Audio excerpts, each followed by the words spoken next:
আর সবচেয়ে উত্তম কাজ কি? কোরআন শেখা। কোরআন কিন্তু এখানে হাদিসের মধ্যে যে হাদিসটা আসছে, সবাই হাদিসটা পড়ে অর্থ একটা নেয়, খায়রুকুম মান তাআল্লামাল কোরআন। সবাই তাজবিদ, শুধু তাজবিদ উদ্দেশ্য, ঠিক না? তোমার মধ্যে সর্বশ্রেষ্ঠ উত্তম সেই যে ব্যক্তি কোরআন শিখে। এটা বলতে সবাই কি বুঝায়? তাজবিদ বুঝায়।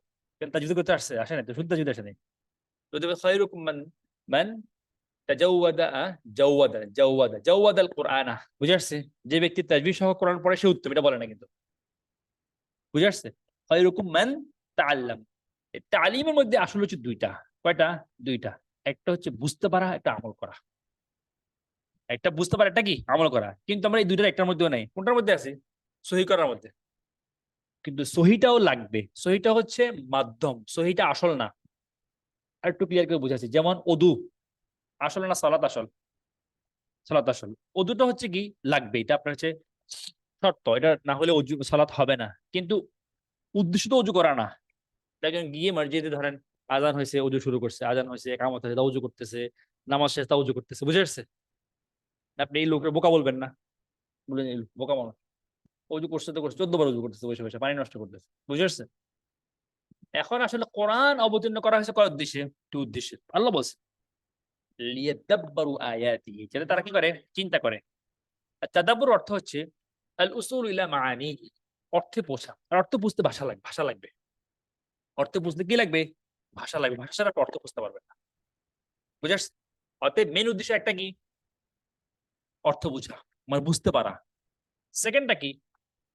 ওয়ালিয়াতাযাক্কারা, উপদেশ, আমল, উপদেশ গ্রহণ করা, আমল করা, বুঝে আসছে?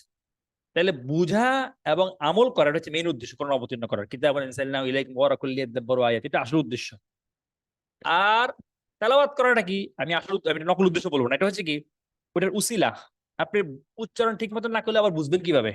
আমি তেলাওয়াতে গুরুত্ব গুরুত্ব কম দিচ্ছি না, কিন্তু শুধুমাত্র তেলাওয়াতে গুরুত্ব দিই, ব্যাপারটা এমন যেন না হয় আমাদের জীবনে, বুঝে আসছে? পয়েন্টটা বুঝতে পারলাম? খালি অজু করলেন, তো অজু করলে মানুষ কি বলবে? বলবে ঠিক আছে, এর মনে মাথা সমস্যা আছে, খালি অজুই করতে আছে। খতম দেয়, 1 খতম, 2 খতম, 30 খতম, জীবনে 32 খতম, 50 খতম, বুঝে আসছে? একবার বুঝে পড়ে না, অজু করতেই আছে করতেই আছে করতেই আছে, নামাজ পড়ে না, বুঝে আসছে? আল্লাহ আমাদের বুঝার তৌফিক দেন, বুঝ যেন না ছুটে যায়। এটা একটা স্পষ্ট জিনিস না? আপনি খালি তেলাওয়াত শিখলেন, আমি তেলাওয়াত শেখার বিপক্ষে না, এটা ভুল বুঝেন না কেউ আবার।